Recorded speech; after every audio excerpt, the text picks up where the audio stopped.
Ku itariki ya 16 Kamena 2026 nibwo bwa mbere Kagarara yashyize hanze amashusho asaba Ashton Hall kuzaza mu Rwanda ndetse bakaba bahangana agamije kwerekana ko kuba umuntu afite ubumuga bitavuze ko adashoboye.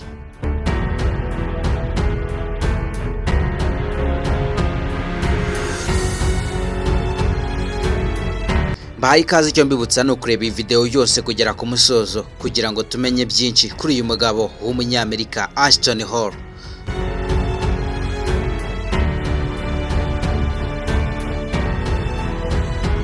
Dusanzwe tuzi ko abantu benshi ku isi bashaka kuba abakire, abafite ubuzima bwiza kandi bakamenyekana.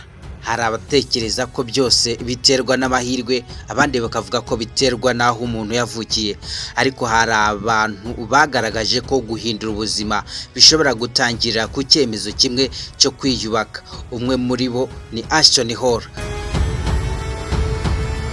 Uyu munyamerika Ashton Hall wamamaye cyane ku mbuga nkoranyambaga kubera gukora siporo zidasanzwe, by'umwihariko kwiruka. Yiyemeje gufasha Enoch Uwizeye uzwi nka Kagarara, yamwijeje kugira abamukurikira miliyoni ku rubuga rwa Instagram. Ibi yabitangaje ku itariki 30 Kamena 2026 abinyujije ku mbuga ze, aho yavuze ko yagize ibihumbi 200 by'abamukurikira mu cyumweru ndetse intego ari ukugira miliyoni. Ashton Hall wise Kagarara Ashton Small yanashyize account ya Kagarara muri bio ye asaba abantu kumukurikira akava ku bantu 200,000 bakagera kuri miliyoni. Si ibyo gusa, kuko Ashton Hall ubusanzwe yari afite gahunda yo kuzenguruka ibihugu byo muri Afurika wenyine, ariko aho ahuriye na Kagarara bemeje ko ibyo bihugu bazabisurana aho bazasoreza mu Rwanda. Ashton Hall mu myaka mike ishize izina rye ryatangiye kuvuga ku mbuga nkoranyambaga kubera uburyo budasanzwe ategura umunsi we, imyitozo akora, discipline ndetse n'ubutumwa bwe bwo kwihugura. Ariko se Ashton Hall ninde? Yavukiye niki cyatumye aba umwe mu bantu bakurikirwa cyane ku isi? Tugiye kugaruka ku mateka ye kuva akiri umwana kugeza igihe yabereye icyitegererezo cya miliyoni z'abantu bamukurikira ku mbuga nkoranyambaga. Ashton Hall yavukiye muri Leta Zunze Ubumwe za Amerika. Akiri muto yakundaga siporo cyane cyane umukino wa American football. Inzozi ze zari ukuba umukinnyi wabigize umwuga. Yakoraga imyitozo buri munsi kandi yizeraga ko siporo ari izamugeza ku ntsinzi. Nyamara nk'uko bikunze kugendekera abantu benshi, inzira ntiyari yoroshye. Hari bikomere, imbogamizi n'ibihe byatumye atekereza ko inzozi ze zishobora kutazasohora. Nyuma yo kubona ko umwuga wa siporo utari kugenda nk'uko yabyifuzaga, Ashton Hall yafashe icyemezo gikomeye. Yatangiye kwibanda ku kwiyubaka no kuguhindura ubuzima bwe. Yise uburyo imyitozo ngororamubiri, imirire myiza, gusinzira neza no gukoresha neza amasaha y'umunsi bishobora guhindura umuntu. Aho kugira ngo yicuze ibyo atagezeho, yahisemo kubaka ubuzima bushya. Mu gihe abantu benshi bari bakiri mu buriri, Ashton Hall yatangiye kujya abyuka kare cyane. Yashyizeho gahunda yihamye yo gutangira umunsi mbere y'izuba. Yakoraga imyitozo, agasoma ibitabo, agategura gahunda y'umunsi kandi akirinda ibintu bimutesha igihe. Uwo murongo w'imibereho niyo watangiye gukurura amaso y'abantu ku mbuga nkoranyambaga. Yatangiye gusangiza abantu amashusho agaragaza uko abyuka kare, uko akora imyitozo, uko ategura amafunguro ye mu buryo agenzura buri saha y'umunsi. Abantu benshi batangajwe n'uko yabaga afite gahunda ihamye kandi ikurikizwa buri munsi. Hari abamunenze bavuga ko ari ugukabya, ariko hari n'abamubonagamo urugero rw'umuntu ufite discipline idasanzwe.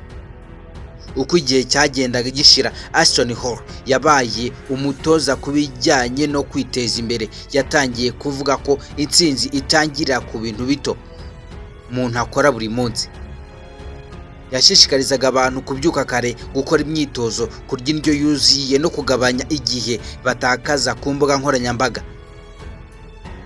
Yizera ko guhindura akamenyero ka buri munsi bishobora guhindura ejo hazaza h'umuntu. Bimwe mu bintu byatumye amenyekana cyane ni amashusho agaragaza morning routine.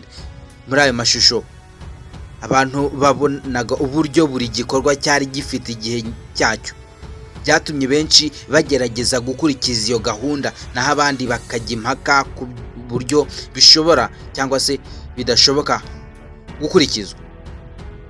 Uretse kuba ari umutoza, Ashton Hall yanubatse ibikorwa by'ubucuruzi bishingiye ku buzima bwiza no kwiteza imbere. Yakoresheje imbuga nkoranyambaga nk'uburyo bwo kugeza ubutumwa bwe kuri miliyoni z'abamukurikira. Ibi byatumye aba umwe mu bantu bazwi cyane mu rwego rwa fitness na personal development. Nubwo abantu benshi bamufata nk'icyitegererezo, hari n'abamunenga. Bamwe bakavuga ko gahunda ze zitoroshye ku bantu bose, cyane cyane abafite akazi cyangwa se inshingano zitandukanye. Ariko Ashton Hall akomeza avuga ko intego atari uko abantu bose bakora kimwe nawe, ahubwo ko buri wese yakwiha agaciro ko kugira gahunda no kubahiriza discipline. Uyu munsi Ashton Hall ni umwe mu bantu bazwi cyane ku mbuga nkoranyambaga mu gutanga ubutumwa bwo kwiyubaka. Inkuru ye yerekana ko rimwe na rimwe gutsindwa inzozi zimwe bishobora gufungura amahirwe mashya. Yavuye ku nzozi zo kuba umukinnyi wa siporo wabigize umwuga, ahinduka umuntu ufasha abandi kubaka ubuzima ndetse n'imibiri yabo. Uyu munyamerika Ashton Hall wamamaye cyane ku mbuga nkoranyambaga kubera gukora siporo zidasanzwe, by'umwihariko kwiruka. Yiyemeje gufasha Enoch Uwizeye uzwi nka Kagarara. Yamwijeje kugira abamukurikira miliyoni ku rubuga rwa Instagram. Ibi yabitangaje ku itariki 30 Kamena 2026 abinyujije ku mbuga ze, aho yavuze ko yagize ibihumbi 200 by'abamukurikira mu cyumweru ndetse intego ari ukugira miliyoni. Ashton Hall wise Kagarara Ashton Small yanakize account ya Kagarara muri bio ye, asaba abantu kumukurikira akava ku bantu 200,000 bakagera kuri miliyoni. Si ibyo gusa kuko Ashton Hall ubusanzwe yari afite gahunda yo kuzenguruka ibihugu byo muri Afurika wenyine, ariko aho ahuriye na Kagarara bemeje ko ibyo bihugu bazabisurana aho bazasoreza mu Rwanda. Ku itariki ya 16 Kamena 2026 nibwo bwa mbere Kagarara yashyize hanze amashusho asaba Ashton Hall kuzaza mu Rwanda, ndetse bakaba bahangana agamije kwerekana ko kugira ubumuga bitavuze ko udashoboye. Nyuma yaho yagiye akora andi mashusho atandukanye yigana ibikorwa bya Ashton Hall birimo ubuzima bwe guhera mu gitondo abyutse, ibyo akora byose, imyitozo ngororamubiri akora n'ibindi. Kagarara ariko abikora mu buryo bugamije guteza imbere ubukerarugendo mu Rwanda, kuko nk'amashusho yashyize hanze ku itariki 20 Kamena 2026 yayakoreye mu Bigogwe, ahazwi nko kwibere rya Bigogwe hateza imbere ubukerarugendo bushingiye ku bworozi bw'inka, abwira Ashton Hall ko u Rwanda rwiteguye kumwakira. Ntibyatinze Ashton Hall yaje gusubiza Kagarara, ndetse nk'uko Kagarara yabisobanuriye ikinyamakuru Igihe dukesha iyi nkuru, yaje kumwandikira amusaba ko bahurira muri Ghana, aho yagiye ku itariki 28 Kamena 2026. Yagize ati nakoze video ndi kumutumira, nongera nkuri ya kabiri, aza muri comment yandikamo ngo Ashton Small. Narakomeje nkuru ndi video ya gatatu, aribwo banyandikiraga turaganira.